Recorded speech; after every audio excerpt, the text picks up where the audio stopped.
Maneva na se ma PENDREAM TV. PENDREAM TV de o se dem yopo. Mema wakwaba ede ba PENDREAM TV so make sure say obe subscribe to channel no click bell so say the news to our sabit me aka ntem no watie afa so make sure say obe like na wa comment no share ama afoforo so nsaka na comment section ho so no opese wo kire wa adwen abetimi ede wa adwen kire ato honom na Marfo so anya bia kenkan na onim say PENDREAM TV de eye nsem a ekoso Ghana yam politics mu ne ede ba na yasaka ya ne ede abranti na so me video I saka pese no che na ye ba nti me mo modern astro so obehwe video we amana si awie na wa kire wa adwen e comment section na se yenko na yenko video through electoral officer no constituency ni ho na wo motena so no mo hwe na se nipa no meyi na from no meyi na from etiesi na obi ba be ka kire me se we yakọ recruit obi owo amadioku obi mu na wo require list no wo mo ho. Why didn't you raise that concern? Answer na yakwakoto aba. Masa dede no doso. Enoma ni bi ho a amanyofo no. Say aya na wa ha. Who say bibi say we say ngata no ka say win. Masa enoma ni bi ho a. Ye ni mutra dede no doso. Mazeri enye dede na obi yo. Me ba list no wo ho. Wo wacha wa ba be ka kire Ghana fo say. Electoral commission fo akọfa amanyoku ofuo bi. Na womo do makwa kwahwa abato no so wo mrekwa listen wo hoda da say kwato aba de e course wa jusi NDC fu anko bio NDC fu music concerns me nka me mu NDC de me mu obi e din me chese ho na doye amanyokuo na sa wo ba be ka kire me say your friend is saying electoral commission akwa amanyokuo fu bi mo e do makwa polling station na question na me bi sound say wo ma fa listen na ma wana listen now them. Woka general election. Make all exercise. Good. Every exercise. Including their yeye. Including their one yes is here. Electoral commission and the listening in aqua comma amanyoku for no. It is a wucha obeka them say aqua confendi baby say one koko jinawa. Masa, what are you telling us? Me to me akabi. Menka so win to me kabi but make wo na who dispute me fact be no. Me tell dia wo kan say ye frɛ ye bisa we no menka say nya sa na process ti o sa na process no ti a dia wo kire ye dia wo say ye public knowledge na me tell say menka say the public knowledge me say eno na sa na tie said dia genuine process no etie good. say obi a wu nipa when you part of it da na winnim but wo kwa you pass through interview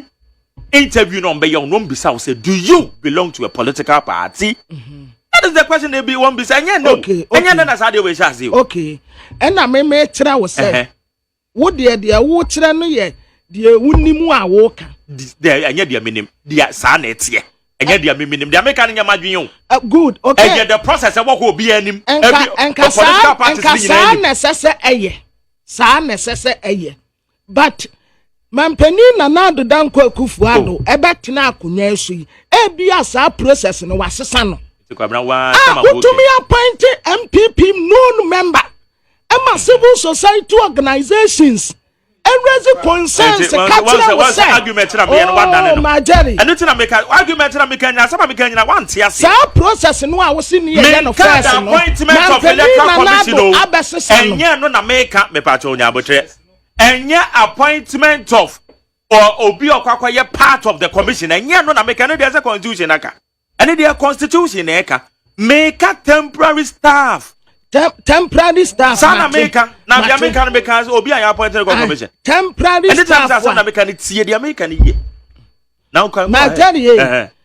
ekwan a sisi entina me say wo kan na ye first me pacho dia wo na ye first no wo ko ba bi o mo ye interview ni be pen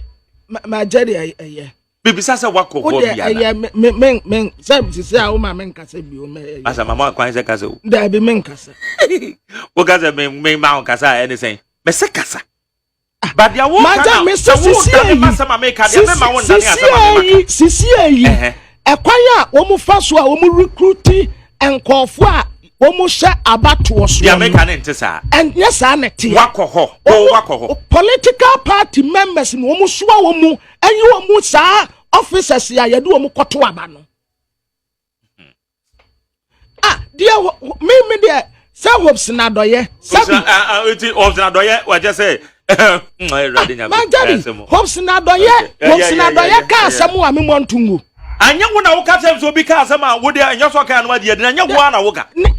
what can including president wo was president ya wode ne kraman kasa hopes na doye ya de a wo wunyi ni ba wo je hopes na doye di eche na na do dan kwakufu hopes na doye ye MPP ni onye MPP ni bi yewu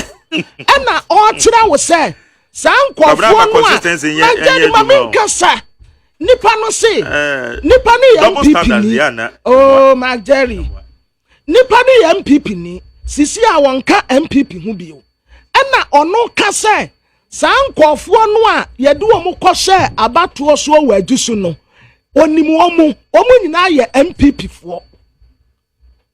hopes na doye na eka enti me refute the hopes na doye ka wa bra o ka anti o kan ya waje di Majari oka wubi me say oka ya no oka ya waje di meboa anya wa na so bi ka asema wunjinde no eje obo akirite depending nipa no a wo kasa oh sir yes depending nipa no a wo kasa no okay nipa no a I now understand we tumre tiresie say I know them we asumesi we obenten hopes na kire baako ono na kire ade no ka ho wanimu mu ene wa apante sa process no a wo ka no se na ewo ho ewo bi affairs na kwaya ne ye fa so a ye to ya ba no a pampani na na do abre nsu de ani ho okay higher need 100.9 for adu enche 0503721744 0503721744 enti media me point a midina so say Johnson say educate here the national chairman of the NDC also one call some constituencies be final register na electoral commission dem no mo kodu na aboro so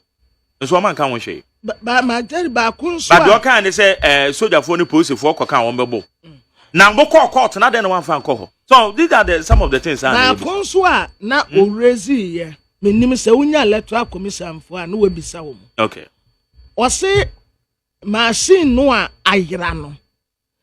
electoral commission say se ekodi obi ntempa nipa kro ntumi mfa anya hwe na de wo yi ana mamisiria number o se mensaka eyehu ba de ayira no a akodi nipa yenim wo mu ntan no eno to you na nyehu majari on to you no enya serious enyehu oh no crowd yes nim and you want them to trust asama awokan aya na asem ni fie but assembly ena kofa assembly ba well unya electoral commission for na ase nyina ye to agene papa so opa homa so ni ye mu ni ye